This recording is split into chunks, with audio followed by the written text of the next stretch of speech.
Mother, aged 62, wrote me a letter saying that she had some bleeding from her childbearing days. Ping pong. Here we go again, I thought. Because of me? My wife said, you have to go, which was pretty difficult for me from Paris via the Channel Tunnel, plus the rail fare from Britain cost an arm and a gammy leg. I had a great deal of difficulty to move across Paris and London with advanced multiple sclerosis. Anyway, the only angel in disguise was my mother-in-law from the south of France, who could look after the kids while I was away, while the wife slaved for a pittance at the corporate cult. She ain't going to die yet, I thought, as I bounced my concern off the subtle body.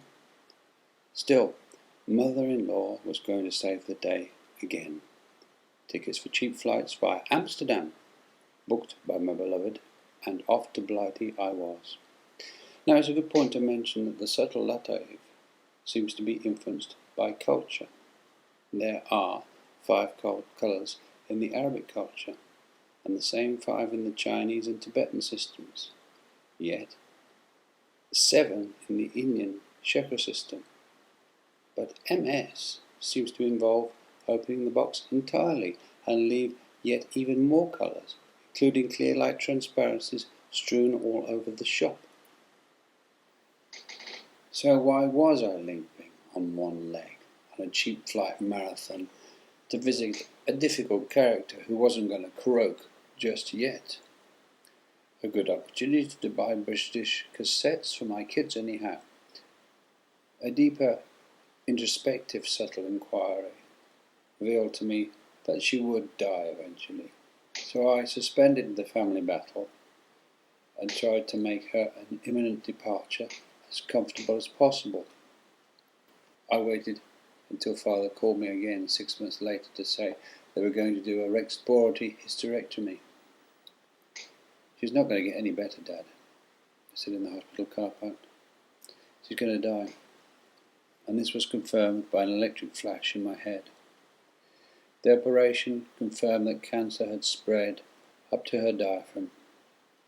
Dad took it well. I suppose I better tell her then. And off he went. She tried various treatments of a substance so corrosive that the nurses had to wear plastic gloves to administer it. She had 3 such treatments over the succeeding year. My next visit revealed a woman who I could scarcely recognize.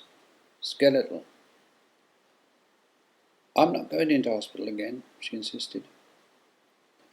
While I was doing the washing up, I saw 2 strange clouds come at shin height past me into the next room. Yes.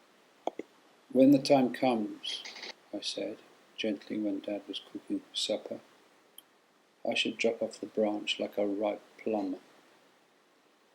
She breathed a heavy sigh of disappointment and slept the night.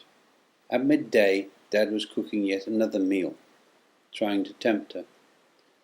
I played her the Snow Movement from Mahler 5 on the piano, the Teddy Bear's Picnic, and Chopin's Minute Waltz. That's nice, dear, she said, and went to sleep again. I read by the piano out of sight.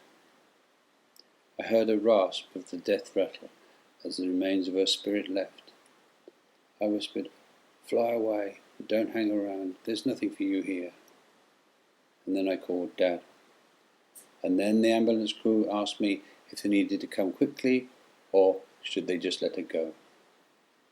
2 days later, a new feeling filled the house. That of my long-dead grandmother, Dad's mum, who had died when I was 14.